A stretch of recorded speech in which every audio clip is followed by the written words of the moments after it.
Hi, welcome to today's video. So today I thought I'd talk about this particular eyeshadow palette plus blush palette from Paul and Joe. I picked this up from beautybay.com probably a month and a half ago, and I've been using this pretty consistently for the last couple of weeks, so I thought I'd give you my thoughts on this. This palette, like I said, I picked it up from beautybay.com, but right now I think it's not in stock. However, if you are interested in this palette, it is available at Beauty Habit as well as on Amazon. So Paul and Joe, for those of you who are not familiar with the brand, it is a Japanese fashion brand, and they do have a lot of makeup products and skincare products as well.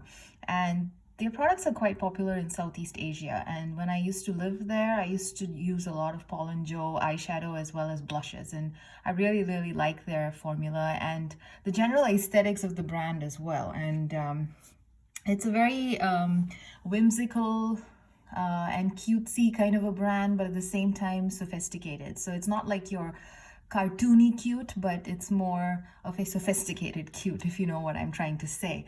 And this palette is actually a very good example of what I mean. I mean, this is the general brand aesthetic. So they do a lot of cat themed products, and I love cats. So that's one of another reasons why Paul and Joe appeals so much to me.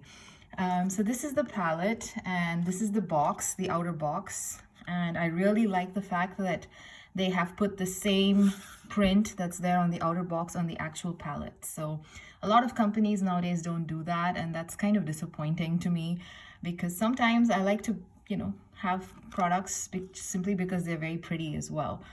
So this particular palette is called the Makeup Palette Z, and I think this is like a third edition because it says Z003.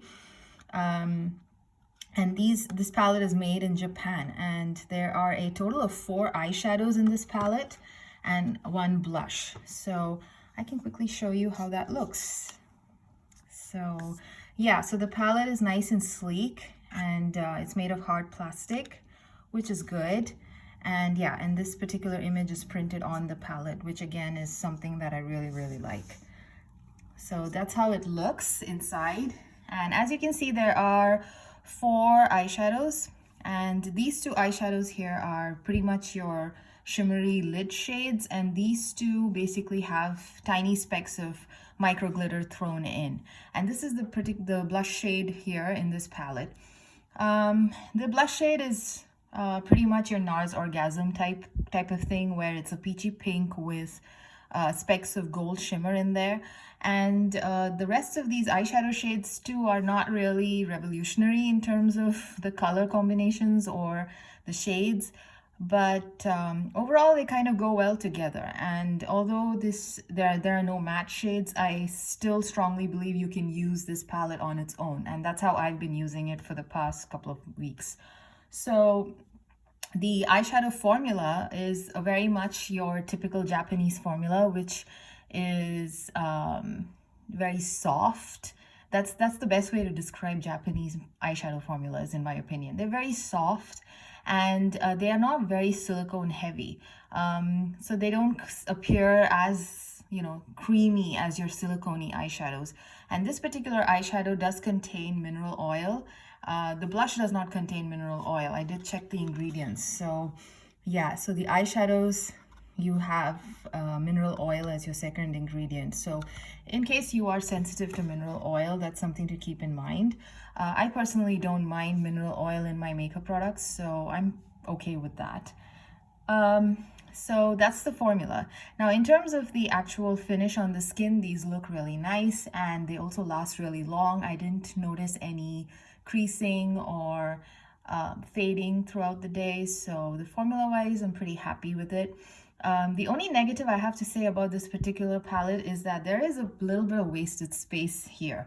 I'm not the sort of person who uses these kind of small brushes for my makeup application, unless of course you are on the move and you just quickly need to use it. I don't know, I've never been in that position, thankfully.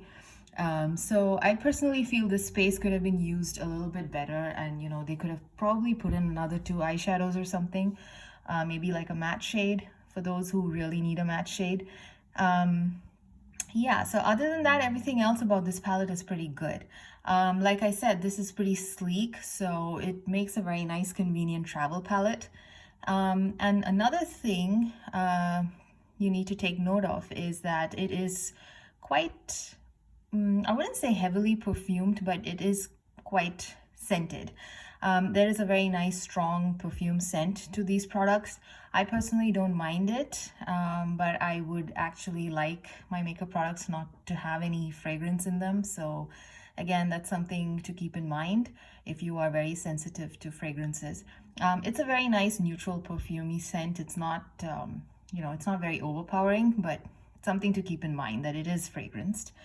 Other than that, there's really nothing much in terms of any negative aspects about this palette. Overall, I really like it. I like the packaging, and like I said, these are shades that they look very basic, but these are shades that I like to use on a regular basis anyway, so I'm pretty happy with this palette. So that's it. So I'll catch you guys again in another video, and stay tuned for the swatches which are coming up next. Bye.